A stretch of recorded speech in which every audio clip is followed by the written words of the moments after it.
Thank Scott Simpson for his version of Fox News that he just gave us there, reasonable and balanced. Mr Speaker, at this point in proceedings, I would like to spend a little bit of time reflecting on the select committee submissions that we had on this piece of legislation. I didn't see those. Oh, that's right, there were none, because the government has decided to put this through under urgency tonight. The government knows that it has widespread support across the House for this measure.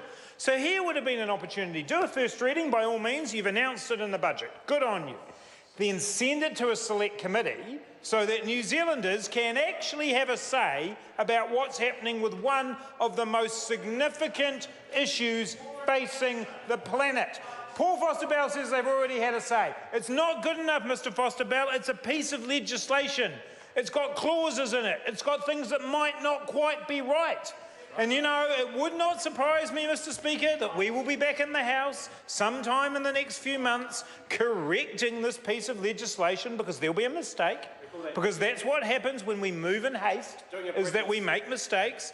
And so that's what could well be happening. So right now, Mr Speaker, I should be standing here saying, well, I'd like to thank Generation Zero for their excellent contribution in the select committee process. I'd like to thank the business organisations right around the country who've come in and said, this is a really interesting change. You know, we can see why the government's doing it, but we want to see more to help create sustainable jobs. I could be talking about all of those select committee submissions right now, today, and I can't, because the government has decided that it better do something important on budget day. It better look busy.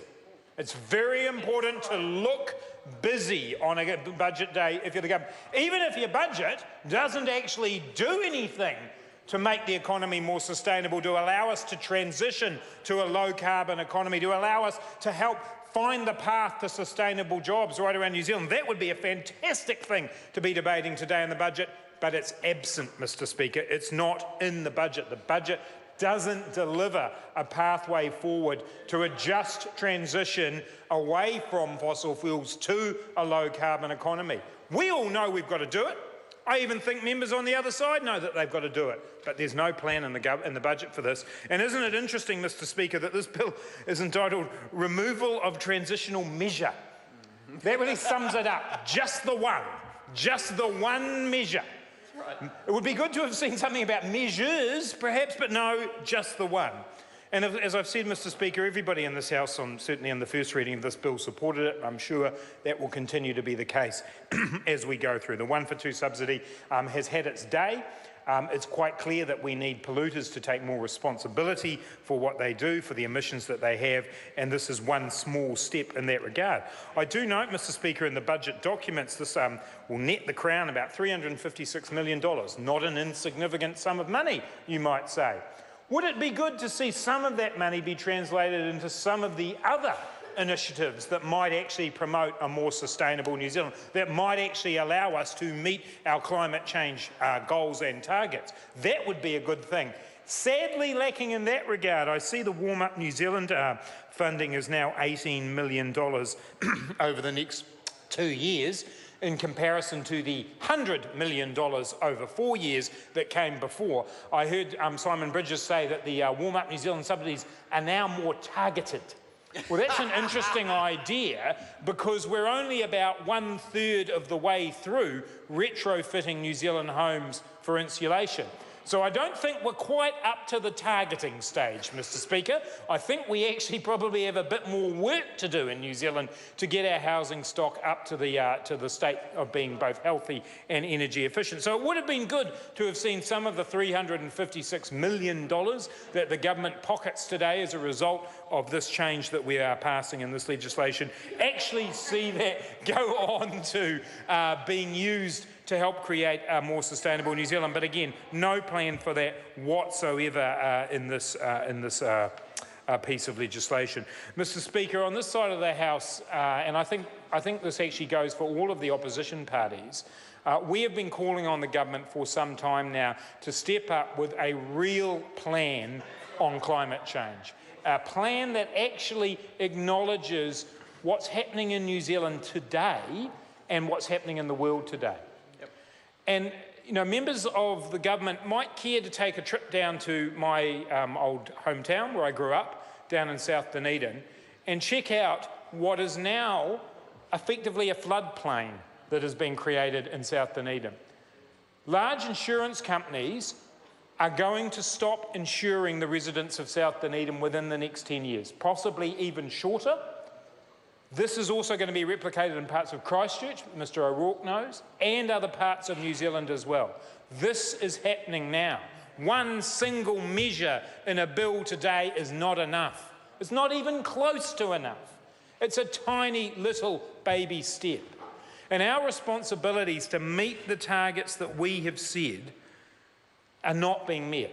We've got New Zealand's emissions per capita the 5th highest out of 40 developed nations in 2012. We've got a 19% increase in emissions since 2008, since National came in. They're not doing the job, Mr Speaker, and they're selling out New Zealanders by not doing the job. Because not only are those residents of South Dunedin, and incidentally, important to know, a community like South Dunedin, low income, elderly, the most vulnerable people in New Zealand living in one of the most vulnerable areas in New Zealand. This is what's happening with climate change. This is what's happening with sea level rise. And the government just sits there and says, well, we'll put up one measure.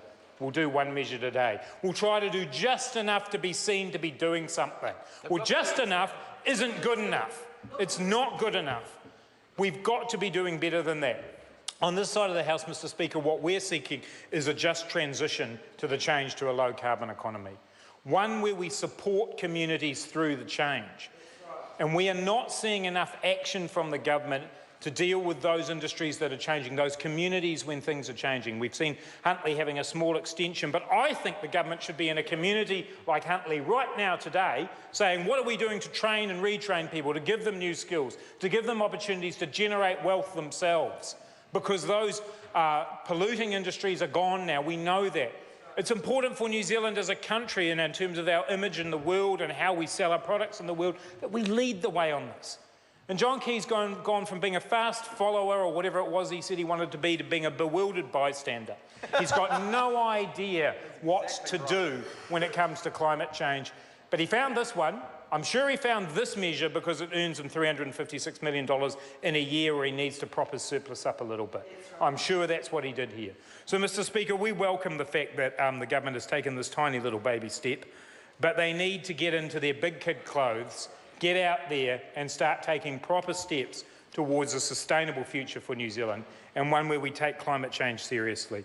The Labour Party would have liked today to have seen the government with a clear pathway forward, not just a working group or a review or anything like that, but an independent climate commission that actually starts setting proper carbon budgeting goals, that actually starts setting proper pathways forward for New Zealand, that actually puts out there in front of New Zealanders every single day what it is that we need to do to make this transition. This is not all doom and gloom, Mr Speaker. There are massive opportunities for New Zealand in transitioning to a low-carbon economy, to build up our regions, to create wealth for small businesses, to create wealth from innovation. But this government comes to us with one small, simple, tiny measure. Well, under such urgent circumstances, Mr Speaker, we commend and support this bill.